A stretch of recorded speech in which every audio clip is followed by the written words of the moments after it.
Naguguluhan na talaga ako sa mga bagay-bagay dito sa ating mundo kasi mayaman ka, may business ka, pero hindi mo alam yung pagkakaiba ng gold tsaka green. Pure gold pero green? Eto pa guys, blackboard pero green.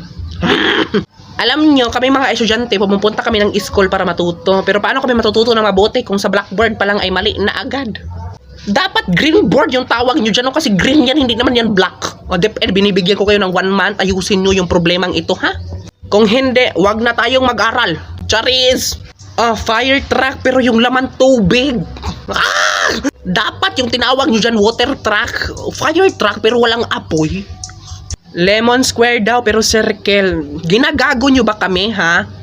Alam po namin yung mga shapes. Alam namin yung pagkakaiba ng circle tsaka square. Lemon square pero circle. Puta! O eto, mas malala. Pinaglaruan ka pero wala ka sa Play Store.